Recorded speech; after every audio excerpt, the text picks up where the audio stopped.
guys, happy holidays and welcome to today's video. On today's video, I'm going to be giving you guys a brief overview of the ultrasonic sensor and how it works, and some code you can use to find the distance of any object. Okay, so let's get started. Okay, so first to look at the hardware right over here, we've got a Raspberry Pi connected to our breadboard via wires over here.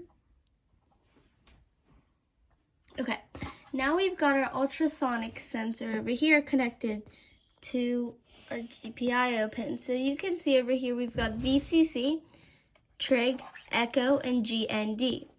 So first of all, VCC and GND. GND stands for ground, which is our negative. So VCC connects to our 5 volts, which supplies us power, and ground connects to our negative, which gives us our negative. Then over here we've got trig and echo.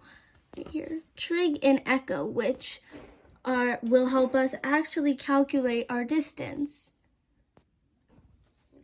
And they're connected to separate gpio pins 23 and 24. So now let's look at how the ultrasonic sensor actually works. So the ultrasonic sensor starts by receiving a pulse, and when it receives that pulse, it knows to send out a sound and start a clock.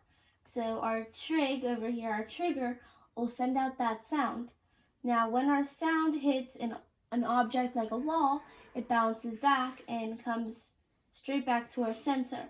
That's where our echo comes in, and so after the echo sends us the time, we can use our code to calculate the formula. So we're from time importing sleep and then importing ultrasonic. So right over here, ultrasonic.pi, this is our code that we actually use to run all our functions such as distance, setup, and our pin numbers. So this is the actual code that we're running. And this is, okay. So now back to this notebook.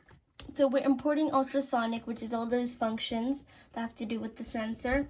And then we're doing the setup. So right over here, like you saw the setup, which basically initializes it.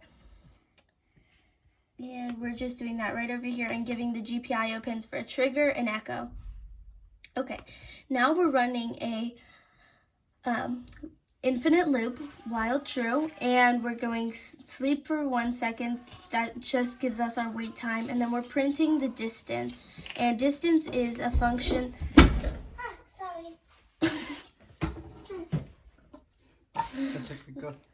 And distance is a function that you can see right here that we created, and we're just using that over here.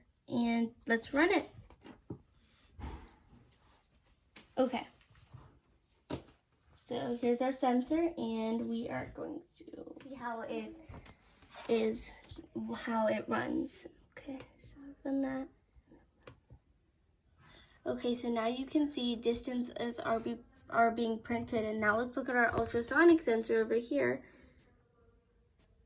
So I'm pointing it straight down to the table, and I'm getting about 3 centimeters, which is pretty accurate right over here.